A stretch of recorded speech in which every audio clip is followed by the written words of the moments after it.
فأنا ناصح لإخواني بالصدع بالحق تبيض وجوههم. السكوت في مسألة الحزبية يضرها، فاصدع بما تؤمر وأعرض عن المشركين.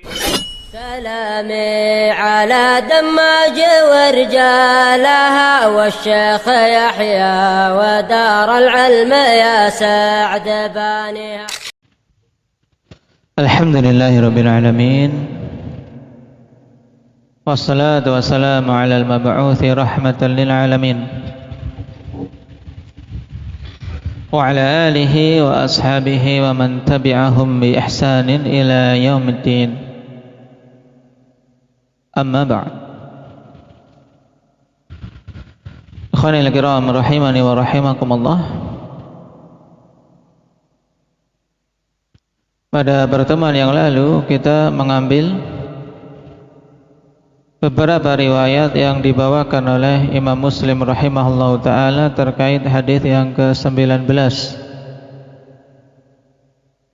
dari Abdullah bin Abbas radhiyallahu anhuma. Di antara faidah pokok dari hadis ini apa? Nah, secara ringkas kita lewati dulu untuk murajaah. Indak ya Akmal, dari hadis ini paling pokok berkaitan tentang masalah apa?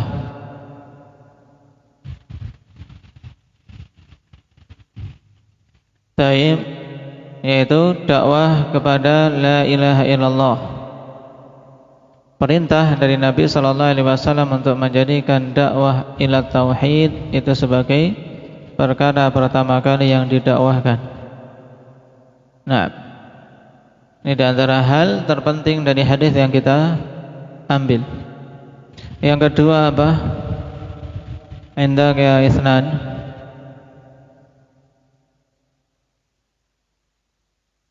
Nah, setelah dakwah menuju tauhid, kemudian berdakwah kepada syariat-syariat Islam yang lain. Dimulai dari salat, kemudian zakat, karena agungnya kedua perkara tersebut. Kemudian syariat-syariat yang lain. Oleh karena itulah dibuat bab oleh Imam Nawawi ad-du'a ila syahadatain wa syara'il Islam. Yang lainnya apa, Ismail?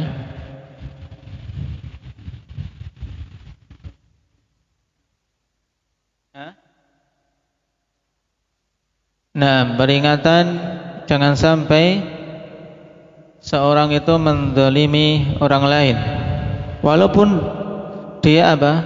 Dia memiliki wewenang, memiliki jabatan. Karena dalam hadis ini di akhir Nabi SAW katakan, fa iyyaka wa qara'ima amwalihim wattaqi da'watal mazlum. Naam, Nabi SAW peringatkan Mu'adz, hati-hati kamu dari mengambil harta-harta yang dimuliakan di sisi pemiliknya, harta-harta yang sangat dicintai pemiliknya. Jangan diambil untuk zakat. Walaupun pejabat, dia pejabat berhak mengambil zakat, tapi jauhi na'am qaraimal amwal. Kenapa? Karena yang demikian merupakan perbuatan kezaliman. Dan semua bentuk kezaliman diharamkan. Kemudian di sini juga menunjukkan bahwasanya dakwahnya atau doanya orang yang terzalimi itu termasuk doa yang mustajab. Doa orang yang terzalimi, doa yang mustajab. Walaupun akhwani fillah dikabulkannya tidak seketika itu juga.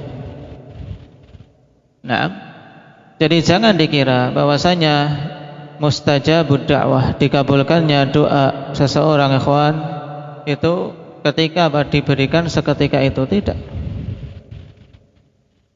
Nah, terkadang Allah Subhanahu wa taala kabulkan doa seseorang tapi ditangguhkan. Naam, tangguhkan sampai waktunya. Perhatikan ketika Nabi Musa dan Harun berdoa, sebagaimana dalam surat Yunus. Allah katakan qad ujibat da'watukuma, telah dikabulkan doa kalian berdua. Ujibat da'watukuma, dikabulkan doa kalian berdua. Padahal pengkabulan itu mereka rasakan kapan? Setelah beberapa waktu. Nah, karena hancurnya Fir'aun dari doa tersebut, akhwanifillah, masih selang beberapa waktu, tidak langsung. Tapi itu merupakan bentuk pengkabulan Allah Subhanahu wa ta'ala. Karena memang terkadang Allah biarkan orang yang zalim, nah, beberapa saat kemudian ketika dihukum dengan hukuman yang sangat berat. Innallaha la yumlil zalim hatta idza akhadathu lam yuflithu. Ini penting. Jangan dikira ketika terzalimi Allah enggak mengabulkan doaku. Karena terkadang memang seorang yang zalim dibiarkan, diberi tangguh, sehingga ketika Allah mau hukum betul-betul tidak akan bisa lolos dari hukuman Allah Subhanahu wa ta'ala. Faedah yang lain apa, Hudayb?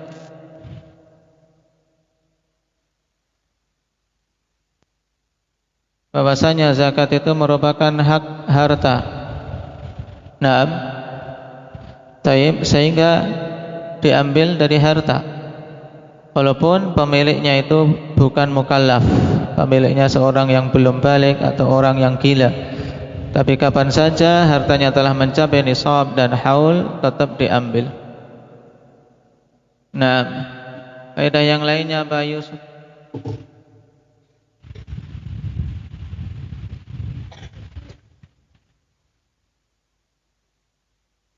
Seorang yang berdakwah hendaknya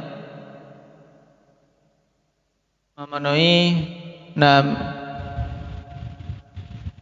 persyaratan ilmu yang mencakup 3 hal. Nah, gitu. Seorang yang berdakwah hendaknya apa? Memenuhi persyaratan ilmu ala basirah. Yang ilmu itu mencakup 3 hal apa saja?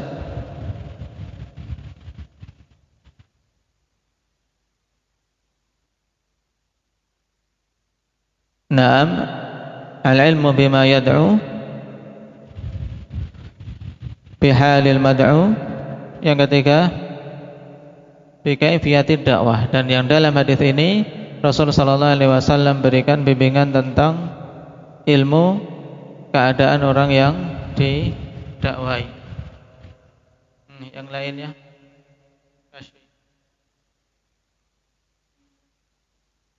Apa?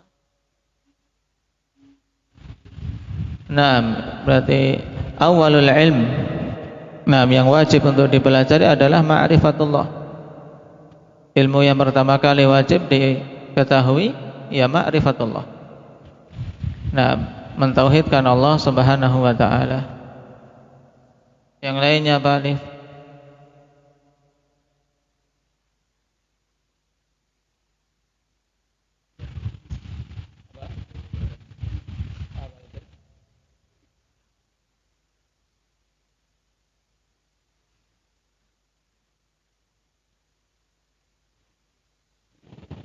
Taib, bahwasanya di antara yang berhak menerima zakat adalah para fuqara.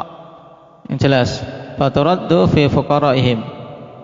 Kemudian dari sekian orang-orang fakir dikedepankan adalah apa? Orang fakir di negerinya.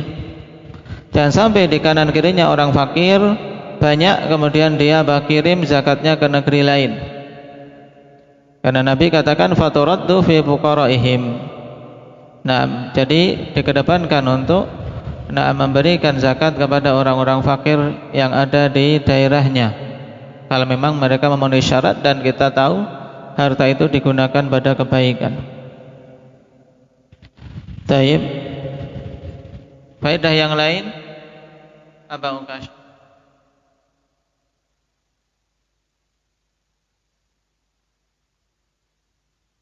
Dari sisi mana?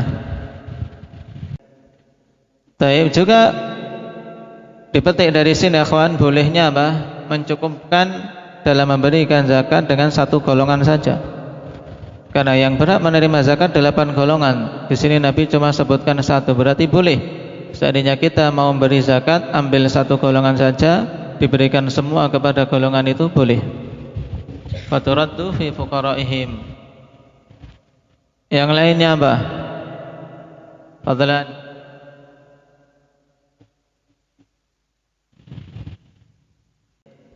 Nah, bahwasanya orang-orang kafir didakwai terlebih dahulu, yaitu diseru kepada agama ini sebelum diperangi.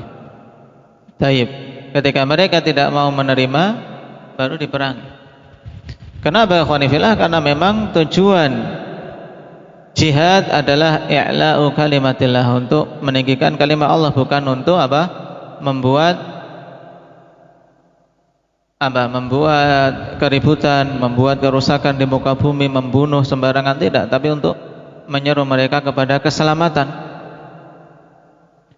Taib. Juga ikhwan, diambil dari apa? Masalah salat. Anallaha aftarada alaihim khamsa salawatin fi kulli yaumin wa lailah, menunjukkan bahwasanya salat yang diwajibkan dalam sehari semalam itu salat 5 waktu saja. Nah, adapun salat witir berarti tidak wajib. Karena dulu ada yang berkeyakinan salat witir, ada pendapat mengatakan salat witir wajib. Yang rajih salat witir tidak wajib. Tapi sunnah muakkadah yang sangat ditekankan, yang Nabi tidak meninggalkan baik ketika mukim maupun safar.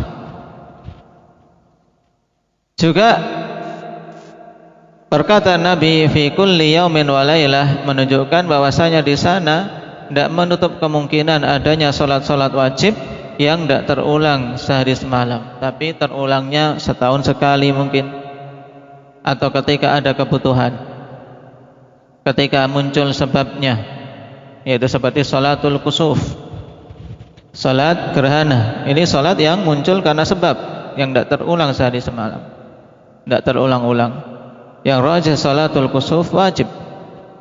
Demikian pula salatul aidain, naam, yang terulang hanya setahun sekali.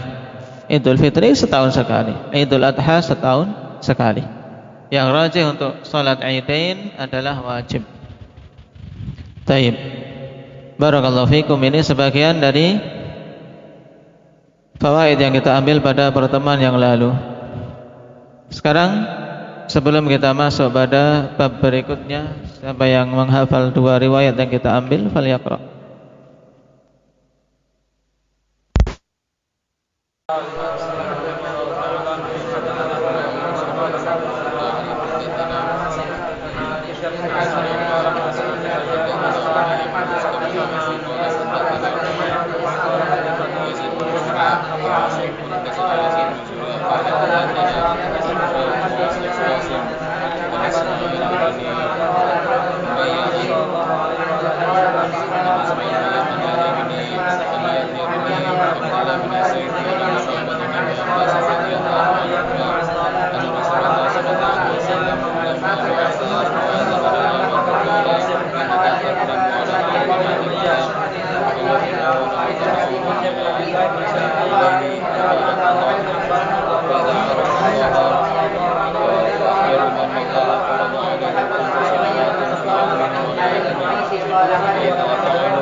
فعلوا ذلك فأخبرهم أن الله قد فرض عليهم زكاة تؤخذ من أغنيائهم وترد على فقرائهم فإذا وقعوا بها فخذ منهم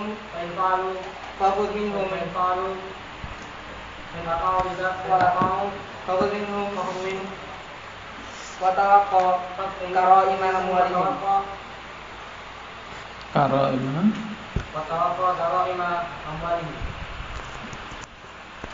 Tayyib, barakallahu fikum. Kita lanjutkan. Qala al-Imam Muslim rahimahullahu taala,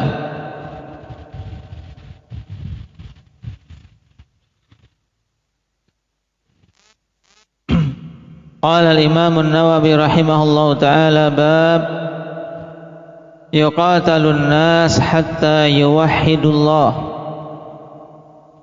wa yaltazimu syara'i'a dinih.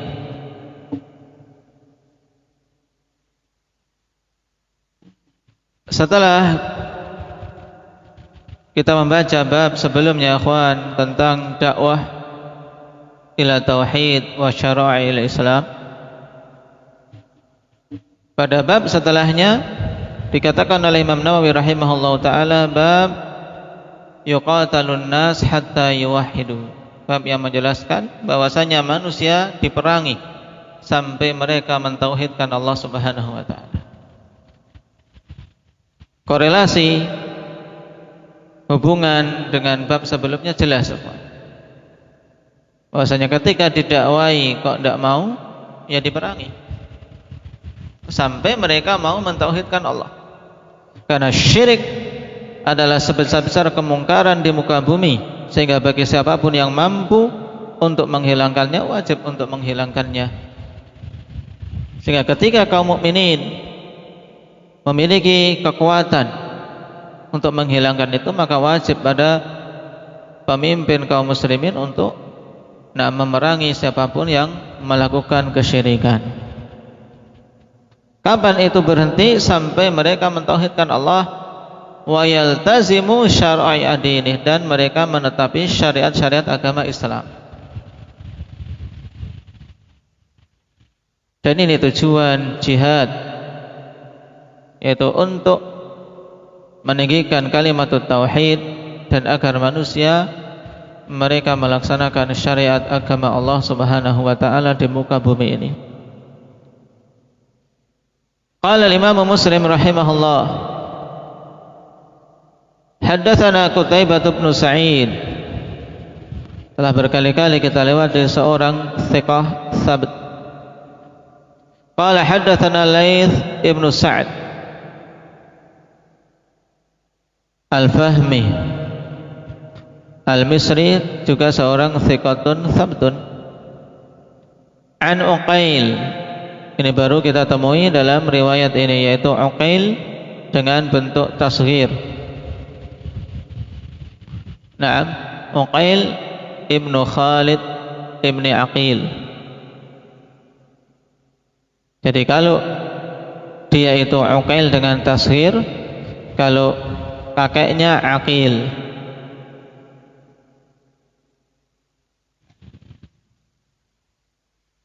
Juga seorang thiqatun thabtun.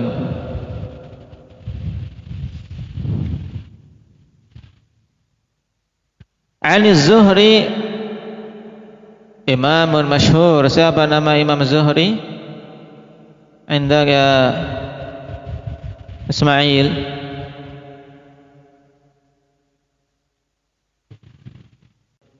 Taib, ini diingat-ingat. Muhammad ibnu Muslim Az-Zuhri, imamun hujjah,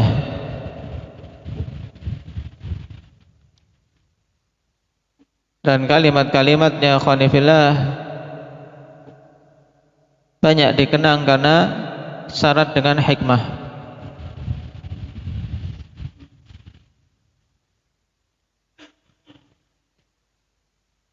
Qala akhbarani Ubaidullah bin Abdullah bin Utbah ibni Mas'ud,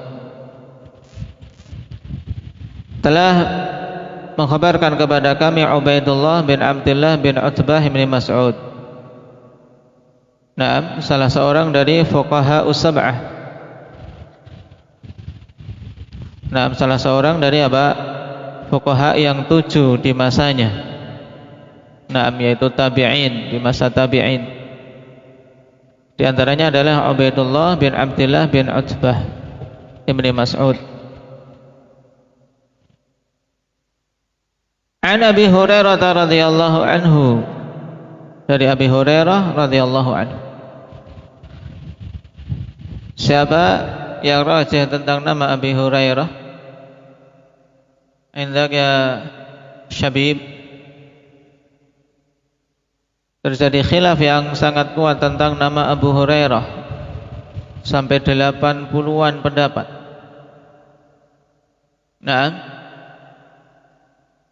Nah, kita katakan yang dirajihkan oleh Imam Nawawi rahimahullahu taala, nama beliau adalah Abdurrahman ibn Sakhr. Qala lamma tuwfiya Rasulullah sallallahu alaihi wasallam wastukhlifa Abu Bakr ba'dah wa kafara man kafara minal Arab. Qala Umar bin Al-Khattab radhiyallahu anhu li Abi Bakr radhiyallahu anhu, kaifa tuqatilun nas wa qad qala Rasulullah sallallahu alaihi wasallam umirtu an uqatilan nas hatta yaqulu la ilaha illallah faman qala la ilaha illallah faqad asama minni malahu wa nafsahu illa bihaqqihi wa hisabuhu 'ala Allah.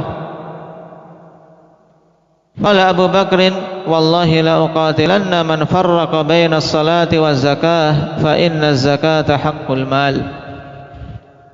Wallahi law mana'uni qalan kanu yu'addunahu ila Rasulillah sallallahu alaihi wasallam laqataltuhum ala man'ih. Faqala Umar bin Al-Khattab fa wallahi ma huwa illa an ra'aytu Allah azza wa jalla qad syaraha sadra Abi Bakrin lil qital fa'araftu annahu al-haq.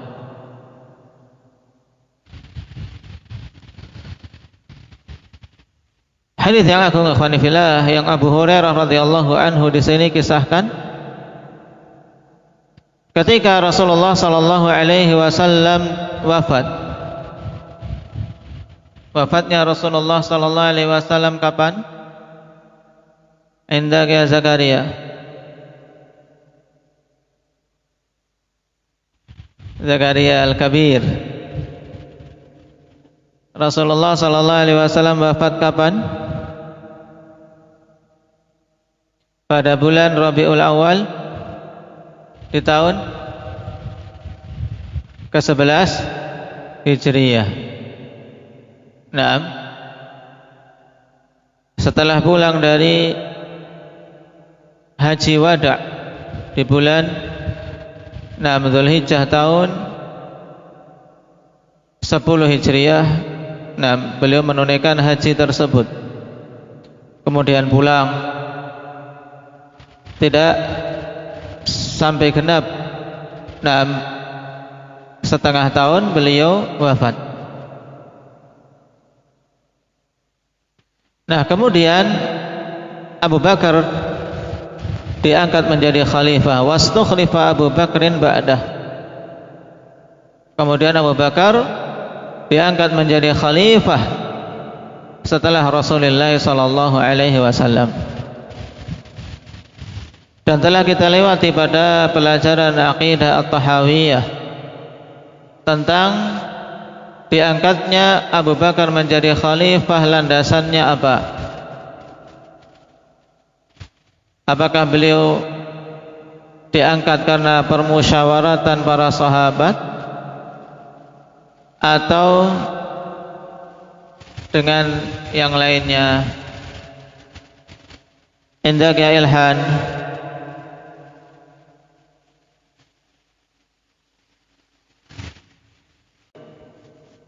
Nah, terjadi khilaf di kalangan para ulama akhwani fillah tentang terpilihnya Abu Bakar sebagai khalifah. Dan yang rajih dalam masalah ini, beliau menjadi khalifah berdasarkan nas, tapi nas khafi. Nasun khafi, yaitu nas yang khafi, yaitu tersembunyi. Kenapa? Karena nas tersebut berupa isyarat-isyarat dari Rasulullah sallallahu alaihi wasallam bahwasanya nantinya sepeninggal beliau yang menjadi pengganti beliau adalah Abu Bakar As-Siddiq. Maka dinamakan dengan nasun khafi. Karena kalau dikatakan nas begitu sharih, nas yang tegas, tidak kita dapati Nabi menunjuk Abu Bakar sebagai khalifah. Tapi nasun khafi dipahami sangat gamblang, yaitu bahwasanya yang menjadi khalifah sepeninggal beliau Abu Bakar. Karena Nabi mengisyaratkan dalam salat berjamaah, tidak ada yang beliau pilih ketika menggantikan beliau saat sakit selain Abu Bakar As-Siddiq. Dan ketika sakit yang dipilih Abu Bakar. Walaupun saat itu Aisyah radhiyallahu anha sang putri ikhwani fillah berupaya untuk Nabi sallallahu alaihi wasallam mengubah pilihannya. Kenapa? Karena kasihan pada sang ayah. Kenapa kok Aisyah berupaya agar Nabi sallallahu alaihi wasallam memilih yang lain? Ibrar. Kasihannya kenapa? Yang keras.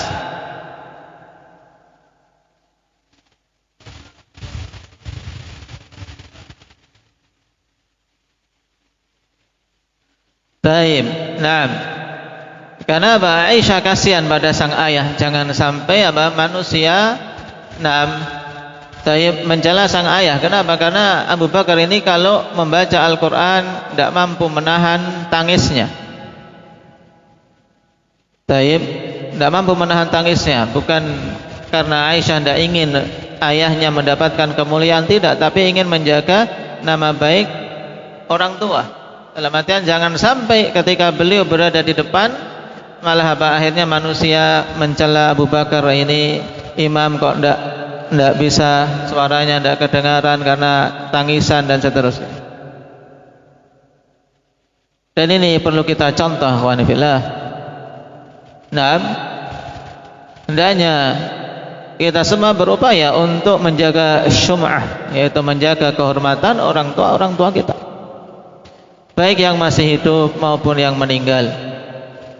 Jangan sampai kita melakukan perbuatan yang menjadikan orang tua kita menjadi malu, atau kita melakukan perbuatan yang menjadikan orang tua kita dicela atau dicaci atau dimaki.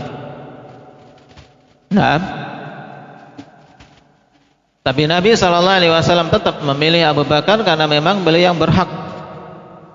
Dipandang Nabi paling berhak untuk menggantikan beliau sebagai imam. Dan ini isyarat bahwasanya beliau yang berhak untuk menjadi khalifah. Dan memang setelah itu ijma' para sahabat bahwasanya Abu Bakar yang menjadi khalifah.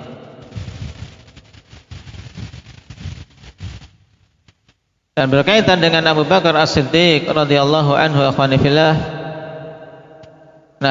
ahli sunnah wal jamaah meyakini bahwasanya beliau adalah sebaik-baik orang dari kalangan umat ini setelah Rasulullah sallallahu alaihi wasallam.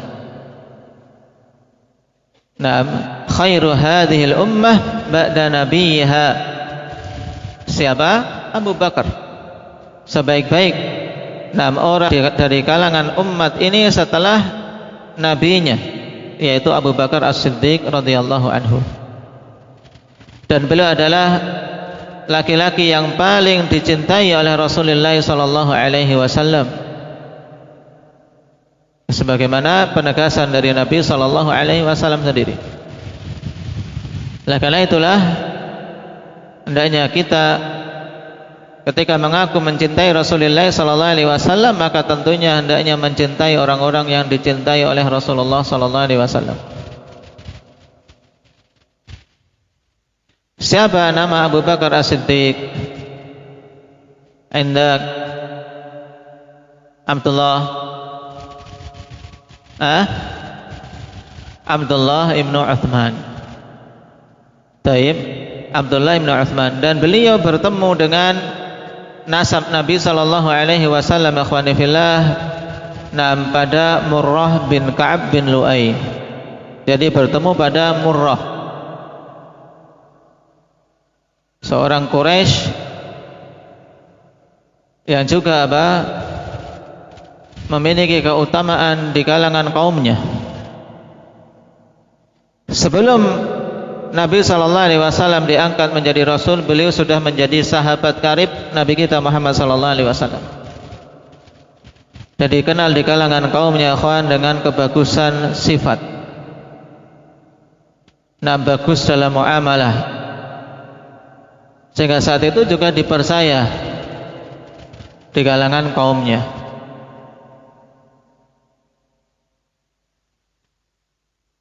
Hal ini seperti yang Rasulullah SAW katakan, khiyarukum fil jahiliyah khiyarukum fid din idza faquhu.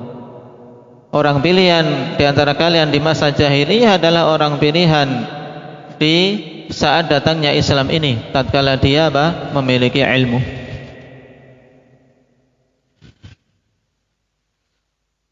Beliau dari sisi umur selisihnya sekitar 2,5 tahun dengan Rasulullah SAW. Jadi tua mana? Abu Bakar dan Rasulullah. Lebih tua siapa? Afif. Lebih tua Rasulullah SAW, karena Rasulullah lahirnya tahun fil, yang dikenal dengan tahun gajah. Nah, yang kemudian peristiwa ini akhwan, yaitu peristiwa datangnya tentara bergajah untuk menghancurkan Ka'bah, yang kemudian Allah Subhanahu wa taala kirim ababil untuk menghancurkan mereka, menjadi patokan tarikh. Dan Nabi SAW lahir pada tahun itu. Pada tahun Fil. Sedangkan Abu Bakar radhiyallahu anhu 2 tahun 6 bulan setelah peristiwa itu. Dilahirkan setelah peristiwa Al-Fil, yaitu 2 tahun 6 bulan.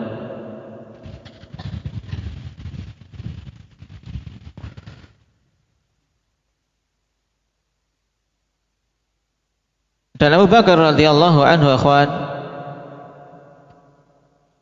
memiliki gelar-gelar yang utama, baik itu gelar yang diberikan oleh Rasulullah SAW secara langsung, yaitu As-Siddiq, yang ini kemudian menjadi gelar beliau yang paling masyhur, yaitu laqab yang paling masyhur, yaitu Abu Bakar As-Siddiq. Karena yang memberikan adalah Nabi kita Muhammad SAW sendiri.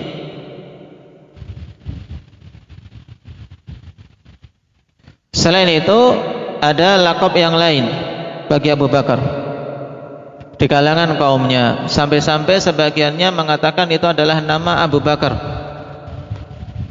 yaitu Atiqun, dilaqabi dengan Atiq.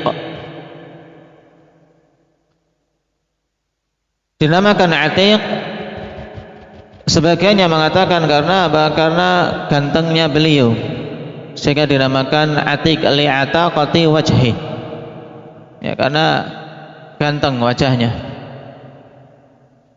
Sebagian yang lain mengatakan digelari dengan Atiq karena qadimun fil khair, dia orang yang telah dahulu dikenal dengan kebaikan. Dan kedua-duanya ada pada Abu Bakar, sebab beliau adalah orang yang pertama kali beriman terhadap Rasulullah SAW. Jadi siapa orang yang pertama kali beriman terhadap Rasulullah SAW? Kalau ditanya Raihan, Abu Bakar As-Siddiq radhiyallahu anhu. Loh, di mana Khadijah? Di mana Ali bin Abi Thalib? Para ulama rahimahumullah ta'ala menegaskan, dari para ulama tarikh, ketika ditegaskan bahwasanya Abu Bakar adalah orang yang pertama kali beriman terhadap Rasulullah SAW, sebab berimannya beliau itu semenjak peristiwa pendeta Bahira. Jadi sebelum Ali lahir,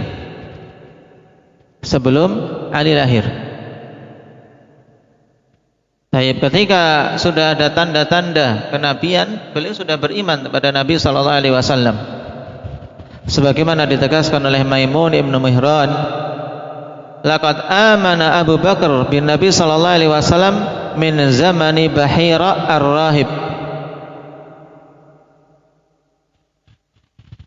wa ikhtalafa bainahu wa baina Khadijah hatta tazawwajaha. Jadi sebelum Nabi menikah dengan Khadijah juga.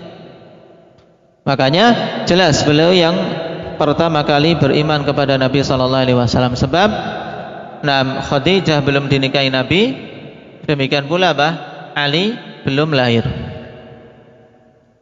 Yaitu pada masa Bahira Ar-Rahib.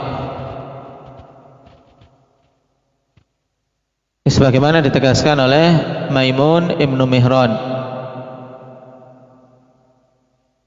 Yang kemudian setelah menikah dengan Khadijah, turun wahyu yang pertama kali di buku Hira. Khadijah pun beriman pada Nabi kita Muhammad sallallahu alaihi wasallam, kemudian disusul oleh keponakannya yaitu Ali bin Abi Thalib.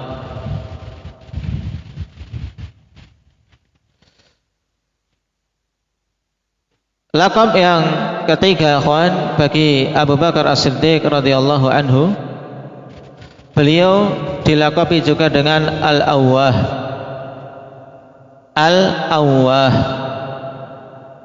hamzah ya, alif lam, kemudian hamzah, wawu, alif, ha. Al-Awwah. Kenapa? Li ra'fatihi, karena kelembutan beliau. Memang Abu Bakar dikenal dengan sifat lembut. Juga lembut hatinya sehingga mudah menangis beliau, apalagi ketika membaca Al-Quran. Hal ini sebagaimana ditegaskan oleh Ibrahim An-Nakhai rahimahullah, kana yusamma al-awwah li ra'fatihi. Adalah dulu beliau dikenal dengan laqab al-awwah karena sifat lembutnya beliau. Jadi ada 3 laqab yang masyhur bagi Abu Bakar. Yang paling masyhur apa tadi? As-Siddiq. Yang kedua apa? Muhammad aja. Atiq. Yang ketiga apa? Abdul Hafid. Al-Awwah. Nah, sengaja kita membahas Abu Bakar untuk apa? Untuk mengetahui keutamaan orang yang utama. Beliau orang yang sangat dicintai oleh Nabi sallallahu alaihi wasallam. Butuh kita mengenal lebih dekat. Di antara keutamaan Abu Bakar As-Siddiq radhiyallahu anhu, ikhwan, sebelum masuk Islam atau sebelum diangkatnya Nabi sallallahu alaihi wasallam, beliau sudah dikenal dengan ilmu dari sisi nasab. Beliau ahli dari sisi nasab. Karena ansabul Arab, orang yang Arab yang saat itu paling tahu tentang nasab-nasab. Dan ini tentunya membutuhkan hafalan yang luar biasa. Karena untuk ngapal urut-urutan orang itu lebih sulit daripada ngapal yang lain, ya kan? Kita saja, nasab kita saja sampai kakek kelima tidak pada hafal.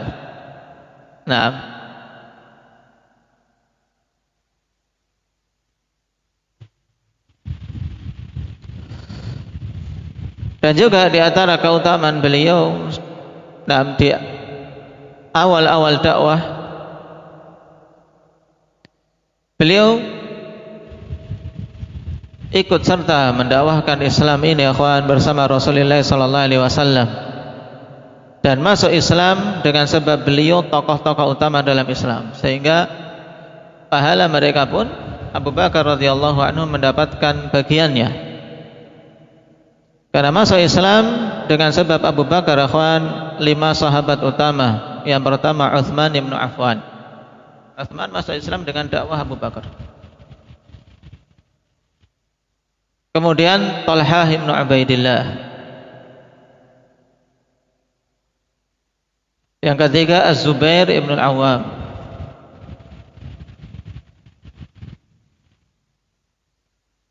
Yang keempat Sa'ad bin Abi Waqqas. Kemudian Abdurrahman bin Auf. Ini kan tokoh-tokoh terkemuka dalam Islam. Sebab masuknya mereka ke dalam Islam dengan dakwah dari Abu Bakar As-Siddiq. Di sini juga pentingnya, ikhwani fillah, orang yang memiliki kedudukan di kalangan kaumnya. Karena dengan sebab mereka, orang-orang utama juga bisa lebih cepat menerima lebih cepat menerima dakwah. Selain itu, beliau juga gunakan hartanya untuk jalan dakwah ini dan memerdekakan budak-budak yang saat itu diazab ketika mereka masuk Islam. Di antara yang paling masyhurnya yang dimerdekakan oleh Abu Bakar, dibeli ketika dia disiksa siapa? Bilal. Naam, Bilal. Kemudian Amir ibn Fuhairah. Tokoh ini penting ikhwan karena akan disebut pada pembahasan hijrah, yaitu Amir ibn Fuhairah yang ikut serta dalam kelancaran hijrahnya Nabi sallallahu alaihi wasallam. Beliau dimerdekakan oleh Abu Bakar As-Siddiq. Ini dua tokoh yang masyhur yang dimerdekakan. Masih ada 5 lagi akhwani fillah, tapi namanya kurang masyhur. Nah, ada 7 ya yang dimerdekakan oleh Abu Bakar yang saat itu diazab karena mereka masuk ke dalam Islam. Taib.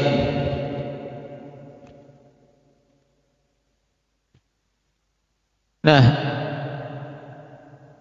ketika Rasulullah sallallahu alaihi wasallam wafat, kemudian Abu Bakar diangkat menjadi khalifah, wa kafara man kafara minal Arab, dan kafirlah orang-orang yang kafir dari kalangan Arab. Ini ujian pertama yang dihadapi oleh Abu Bakar As-Siddiq setelah beliau menjadi khalifah, yang termasuk fitnah besar saat itu akhwani fillah, yang bihamdillahi tabaraka wa ta'ala dengan sebab Abu Bakar As-Siddiq Allah subhanahu wa ta'ala jaga agama ini. Naam, yang dikenal dengan apa? Fitnatur riddah, fitnah kemurtadan. Karena memang setelah Rasulullah sallallahu alaihi wasallam wafat, ini sangat banyak yang murtad akhwan saat itu. Taib. Sampai-sampai dikatakan oleh Ibnu Ishaq, nah, dalam tarikhnya, nah, lamma qubida Rasulullah sallallahu alaihi wasallam irtaddatil Arab illa thalathata masajid. Masjidil Madinah wa Masjidu Makkah wa Masjid Juwatha.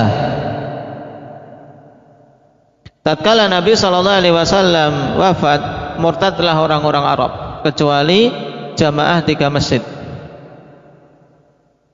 yaitu Masjid Madinah, yaitu kaum muslimin yang ada di Madinah saat itu, karena mereka orang-orang yang telah lama menimba ilmu dari Nabi sallallahu alaihi wasallam, kokoh di atas keislamannya.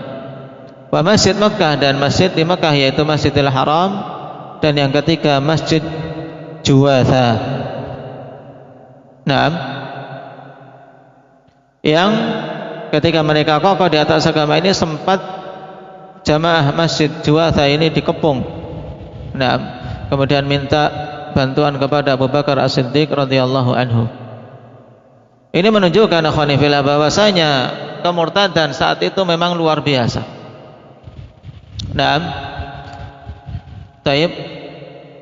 Yang ahlu riddah ketika itu sebagaimana ditegaskan oleh para imam akhwan bisa digolongkan menjadi 3 jenis sebagaimana ditegaskan oleh Al-Qadhi Iyad. Ini penting akhwan untuk kita memahami nanti makna hadis yang akan kita bahas. Jadi ahlu riddah ketika itu ada 3 golongan. Yang pertama yaitu golongan yang kufur setelah keislamannya, kembali kepada kejahiliaan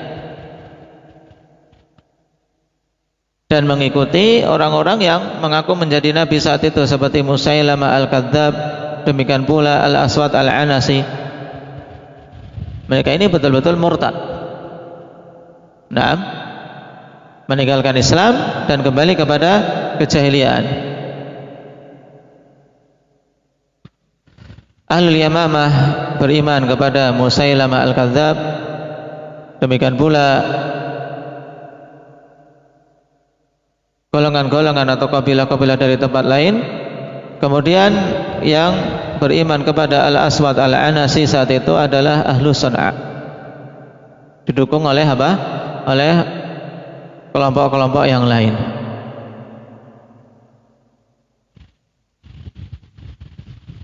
Cuman untuk Al-Aswad ini sebenarnya telah dibunuh akhwan ketika Nabi SAW masih hidup, yaitu sebelum beliau wafat jarak sebentar.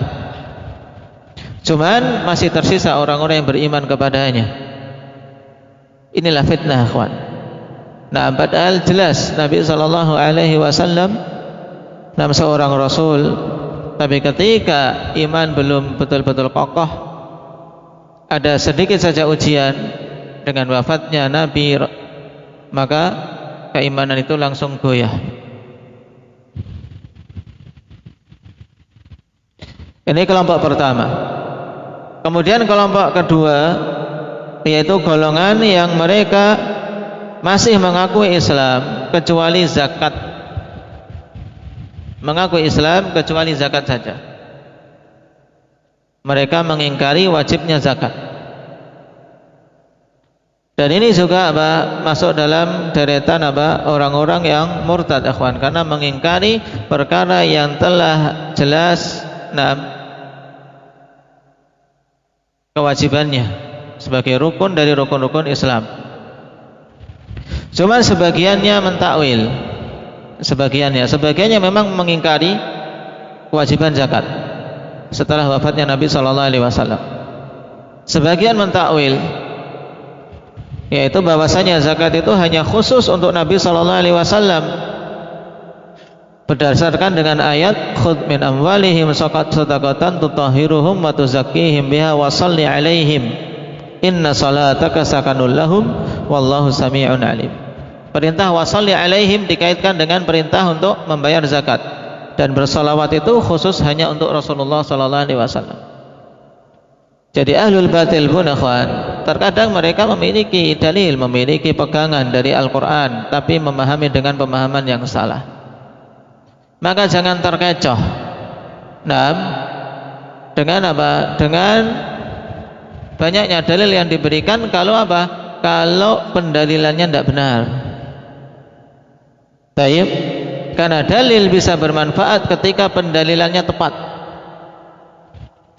Dari sinilah akhwan pentingnya seorang talib, seorang penuntut ilmu secara khusus, dan masyarakat ahli sunnah secara umum untuk mengetahui bagaimana metode pendalilan. Yang kemudian ada cabang khusus dalam masalahnya yang dikenal dengan usulul fiqh. Cabang ilmu usulul fiqh yaitu salah satu cabang ilmu yang membahas tentang bagaimana berdalil, bagaimana cara untuk mengambil istimbat dari dalil. Jadi butuh cara ya kawan. Tidak bisa semena-mena. Yang penting ada dalilnya. Tapi kalau dalilnya tidak tepat, tidak bermanfaat. Seperti ini orang-orang yang mengingkari zakat pada saat itu, kalau alasan yang penting ada dalilnya. Mereka punya dalil Al-Quran. Dalilnya Al-Quran, tapi pendalilan yang tidak tepat, pendalilan yang menyelisih ijma' para sahabat, pendalilan yang diselisih oleh para ulama pada masa itu, ulama para sahabat. Sebagaimana pula orang-orang Khawarij, mereka memiliki dalil dari Al-Quran, tapi pendalilannya tidak tepat. Maka ini sisi yang sangat penting untuk setiap talib ikhwani fillah pahami dengan baik, bahwasanya dalil bisa memiliki kekuatan ketika pendalilannya benar.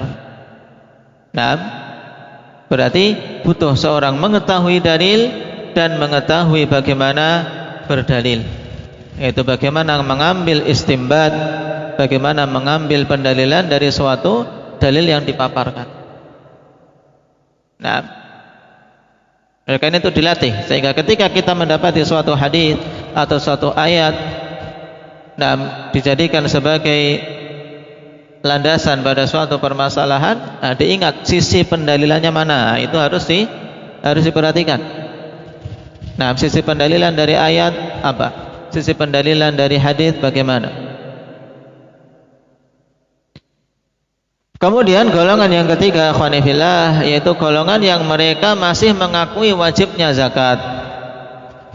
Akan tapi mereka menolak untuk memberikannya kepada Abu Bakar As-Siddiq, yaitu untuk membayarkan zakat itu kepada Abu Bakar As-Siddiq. Beralasan bahwasanya zakat itu ya hanya Nabi SAW berhak untuk mengambilnya, bukan untuk selainnya. Sehingga mereka bagi-bagi sendiri. Dan ini tiga golongan yang semuanya ikhwani fillah diperangi oleh Abu Bakar As-Siddiq radhiyallahu anhu. Adapun golongan yang pertama tentunya tidak ada khilaf, mereka diperangi karena murtad. Demikian pula golongan kedua tidak ada keraguan. Kenapa? Karena mereka juhud. Kufurnya masuk kufur juhud, yaitu kufur menolak, mengingkari wajibnya rukun Islam. Seperti orang yang mengingkari wajibnya salat, diperangi. Sehingga dua golongan yang awal diperangi karena kekufuran mereka, sedangkan golongan yang ketiga ikhwani fillah diperangi juga oleh Abu Bakar As-Siddiq. Kenapa? Karena mereka bagi, enggak mau membayar zakat kepada Abu Bakar As-Siddiq, padahal beliau saat itu adalah khalifah yang sah. Nah, ini tiga golongan yang semuanya diperangi oleh Abu Bakar As-Siddiq radhiyallahu anhu. Cuma akhwan, ini perinciannya. Adapun ketika para ulama tarikh ketika menyebutkan itu biasa mengatakan ahlur riddah, qital ahli riddah, memerangi ahli riddah, dipukul rata. Kenapa? Karena memang yang mendominasi pada saat itu adalah apa? Dua golongan awal. Sedangkan golongan ketiga ini diikutkan. Tiga golongan ini disebut min babit taghlib. Walaupun sebenarnya mereka tidak sampai murtad. Tidak sampai murtad. Tapi sifat mereka adalah ahlul baghi. Kenapa? Karena apa? Tidak mau tunduk kepada pemerintahan dan kekhalifahan Abu Bakar As-Siddiq radhiyallahu anhu. Taib. Ini penting untuk memahami jenis-jenis golongan ikhwani fillah yang ada pada saat itu, yang semuanya dikenal dengan ahlur riddah. Taib. Sehingga kitalnya dinamakan kital ahli riddah. Yang insyaallah taala pembahasan selanjutnya setelah kita paham gambaran global yang dihadapi oleh Abu Bakar saat itu, insyaallah kita akan paham kenapa beliau memilih langkah untuk memerangi mereka semua. Naktahi bihadza. Subhanakallahumma bihamdik asyhadu an la ilaha illa anta astaghfiruka wa atubu